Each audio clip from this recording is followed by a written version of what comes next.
Good morning students, welcome to shortcut. आज हम करेंगे चैप्टर नंबर 11 जो कि हमारी हिंदी की पुस्तक में से लिया गया है।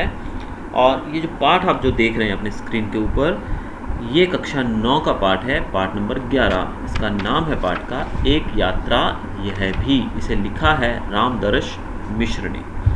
अब ये कहानी जो है एक रिक्शे वाले से संबंधित कहानी है, और एक रिक्शे वाला किस प्रकार से इंसानियत से भरा हुआ है।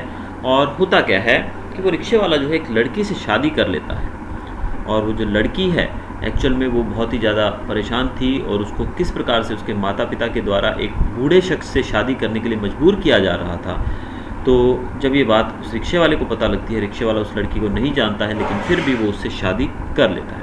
तो यानी कि स्त्री सम्मान, स्त्री सुरक्षा में किस प्रकार से वो नौजवान जो रिक्शे वाला था उसने उस लड़की से शादी की, इस बारे में पाठ है। तो चलिए शुरू करते हैं। अब पाठ की शुरुआत ऐसे होती है कि लेखक अपनी पत्नी को ग्वालियर में एक डॉक्टर के पास चेकअप के लिए लेकर आते हैं।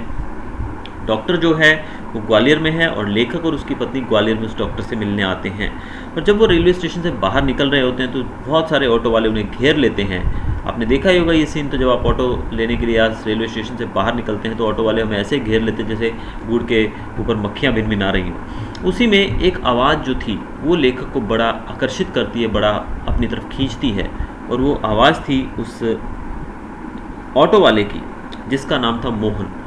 अब लेखक जो थे वो उस ऑटो वाले को अपने पास बुलाते हैं और उसे अपना सामान देकर उसके ऑटो में सवार होकर उस डॉक्टर की तरफ चल पड़ते हैं। ऑटो वाला उन्हें अपना नाम मोहन बताता है, और वो उस डॉक्टर के पास जाते हैं जहाँ एड्रेस होता है। अब वो डॉक्टर उस एड्रेस पर मौजूद नहीं है। वहाँ जाने के बाद पता लगता है कि डॉक्टर ने अपना जो एड्रेस है वो बदल लिया है, उसका जो पता है वो बदल लिया है, और वो दूसरी जगह पर कहीं और क्लिनिक है उसका भी। तो उसी ऑटो में सवार होकर वो उस डॉक्टर के पास जाते हैं, और वहाँ पर चेकअप के बाद जब वो बाहर आते हैं लगभग 1 घंटे के बाद, तो पाते हैं कि मोहन जो था वो बाहर ही खड़ा हुआ है, वो अभी भी उनका इंतज़ार कर रहा है। तो ये देखकर वो थोड़ा आश्चर्यचकित होते हैं, क्योंकि ऑटो वाला 1 घंटा वेट नहीं करता है, क्योंकि उसको तो दूसरी सवारी मिल जाएंगी, वो चला जाएगा। लेकिन ऑटो वाला दूसरे ऑटो वालों से कुछ अलग दिख रहा था।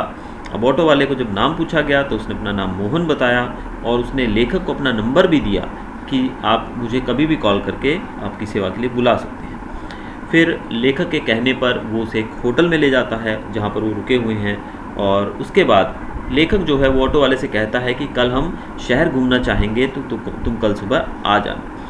और अगले दिन जब वो ऑटो वाला वहाँ पहुँचता है लेखक को पिक करने के लिए, ताकि वो उनको शहर घुमा सके, तो लेखक जो है वो मोहन को अपने होटल के कमरे में बुला लेता है ताकि वो चाय पी सके, और वहाँ बैठकर वो दोनों चाय पीते हैं। तो बातचीत होती रहती है उनके बीच में। तो बातचीत के दौरान ही मोहन जो है वो लेखक को बाबूजी और उनकी पत्नी को अम्मा कहकर बुलाने लगता है।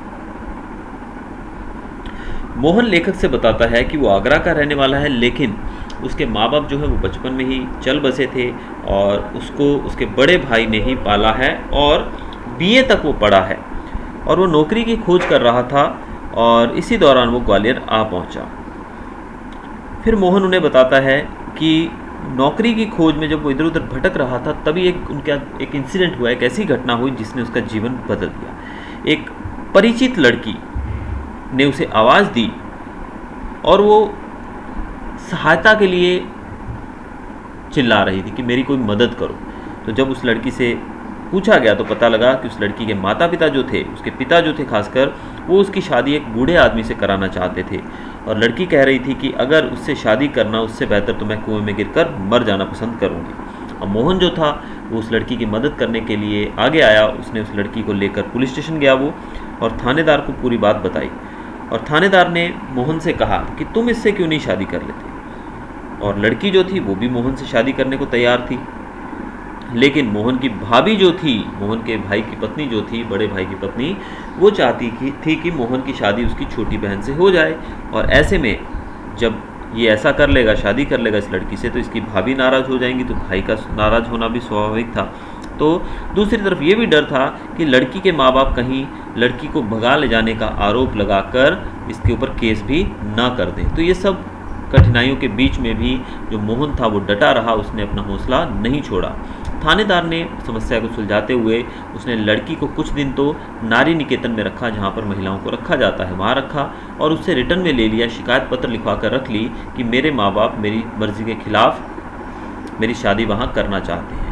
15 दिन बीत गए और 15 दिन तक कुछ नहीं हुआ, सब एक नॉर्मल लाइफ थी उनकी। तो इस दौरान 15 दिन के बाद लड़की से मोहन की शादी करवा दी गई। अब जब मोहन जो था उसने लेखक को ये भी बताया कि जब उसकी शादी का पता लगा उसके भाई और भाभी को, उनकी मर्ज़ी के ख़िलाफ़ उसने शादी की है और लड़की जो है वो भी दूसरी जाति की है, तो भाई ने उसे घर से निकाल दिया। और इस प्रकार उसका आगरा में रहना तो फिर ठीक नहीं था, मुश्किल था, इसलिए वो अपनी पत्नी के साथ ग्वालियर आ गया।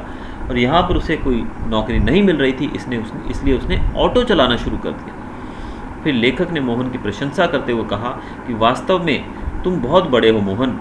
बड़े बड़े लोग जो हैं वो नारी हित की बातें ज़रूर करते हैं, लेक्चर ज़रूर देते हैं उस पर, लेकिन वो कभी अपने जीवन में उस चीज़ को उतारते नहीं हैं। यानी कि ये सिर्फ उनके लिए एक लेक्चर का मुद्दा होता है, कभी भी इन चीज़ों को अपने जीवन में नहीं उतारते। लेकिन तुमने बड़े सहज भाव से एक लड़की जो कि बहुत ही मजबूर थी उसकी मदद की और उसे अपने जीवन से बड़े ही सम्मानपूर्वक तुमने जोड़ लिया। तो इस तरीके से लेखक जो थे वो इसकी तारीफ़ करते हैं।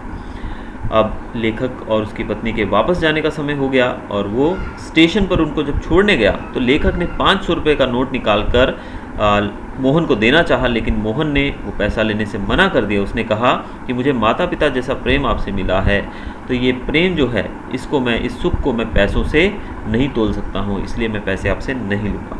लेकिन मोहन जो था वो लेखक से प्रार्थना करता है कि जब भी आप कभी ग्वालियर आएँ तो मुझसे अवश्य मिलकर जाएँ, मुझे ज़रूर बुला लीजिएगा।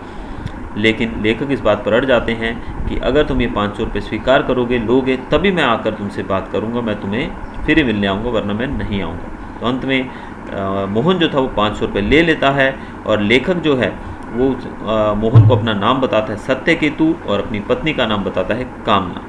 तो इस प्रकार दोनों जो थे लेखक और उसकी पत्नी वो ट्रेन में बैठकर जाने लगते हैं और विदा लेते समय वो लोग देखते हैं कि मोहन की आंखें जो थी उसके अंदर एक गहरा अपनापन सा उन्हें दिखाई देता है। तो ये थी हमारी कहानी एक यात्रा यह भी, जिसके लेखक थे Ramdarsh Mishra. Hope you enjoyed the video. Thanks for watching.